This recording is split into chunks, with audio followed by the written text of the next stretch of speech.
একটা মেয়ে শ্বশুরবাড়িতে আসে অনেক স্বপ্ন নিয়ে, অনেক আশা নিয়ে। বাবা মা যখন একটা মেয়েকে বড় করে, অনেক দুঃখ কষ্ট করে একটা মেয়েকে বড় করে শ্বশুরবাড়িতে পাঠায়, আর শ্বশুরবাড়িতে সকল সদস্য ভালো হয়েও হাজব্যান্ড যদি ভালো না হয়, তাহলে ওই মেয়েটার দুঃখের কোনো শেষ থাকে না। তো আমাদের সমাজে এরকম অনেক ফ্যামিলি আছে, অনেক পরিবার আছে যে শ্বশুর শাশুড়ি ভালো কিন্তু হাজব্যান্ড ভালো না। আবার দেখা গেছে যে হাজব্যান্ড ভালো, শ্বশুর শাশুড়ি ভালো না।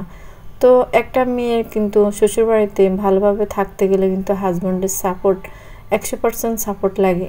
এখন আপনার হাজব্যান্ডের যদি ভালো না হয়, তাহলে আপনি কিভাবে ভালো থাকবেন? শ্বশুরবাড়িতে ভালো থাকাটাই তো দায় হয়ে যায়। আর যখন হাজব্যান্ড ভালো ইনকাম থাকে না, তখন শ্বশুরবাড়ির অন্য সদস্যরা কিন্তু ওই মেয়েটাকে 2-4টা কথা শোনাতে কার্পণ্য করে না। আপনার হাজব্যান্ডের যত ভালো ইনকাম থাকবে, আপনি শ্বশুরবাড়িতে তত মাথা উঁচু করে থাকতে পারবেন। আর যত আপনার হাজব্যান্ড নরম মনের মানুষ হবে, কাউকে কিছু বলতে পারবে না, লজ্জা শরমে নিজের বউকে অপমান করলো সামনে থেকে কোনো প্রতিবাদ করতে পারবে না, তখন কিন্তু আপনার দুঃখের শেষ থাকবে না। আপনাকে গাদার মতো খাটাবে অন্যান্য সদস্যরা। কারো আবদার মেটাতে আপনার সময়টা চলে যাবে। অন্যদের আবদার, কারো খিচুড়ি পছন্দ, কারো বিরিয়ানি পছন্দ, কারো রুটি পছন্দ, তো কারো চা বিস্কিট পছন্দ। এই আবদার মেটাতে মেটাতে আপনার জীবনটা চলে যাবে। তো একটা মেয়ে যখন বাবা মা সব কিছু ছেড়ে, ভাই বোন ছেড়ে শ্বশুরবাড়িতে আসে, তখন ওই মেয়েটার কিন্তু একটাই ভরসা, তার হাজব্যান্ড তাকে 100% সাপোর্ট করবে। আর হাজব্যান্ড যখন সাপোর্ট করে না, তখন ওই মেয়েটার দুঃখের শেষ থাকে না। তা আমাদের সমাজে অনেক মেয়ে আছে যে দুঃখ কষ্ট যন্ত্রণা ভুলে সংসার করতেছে, ছেলে মেয়ের মুখের দিকে তাকিয়ে।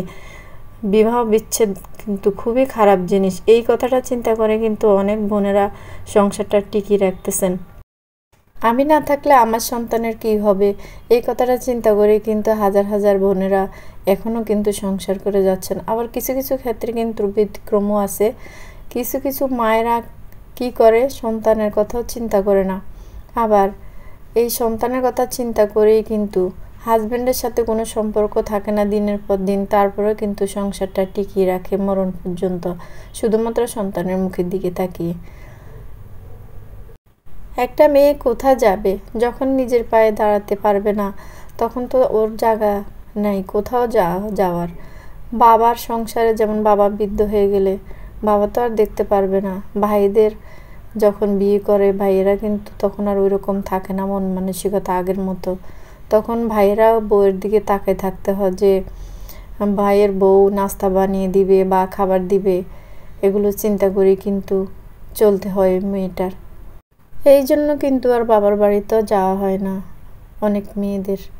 তো কথা বলতে বলতে আজকে আমার ভাজিটা কমপ্লিট হয়ে গেছে। শাক ভাজি কেমন হয়েছে জানাবেন। আর যদি ভালো লাগে আপনারা একটু শেয়ার করে দিবেন, একটা লাইক দিয়ে ভিডিওটি দেখবেন। আল্লাহ হাফেজ।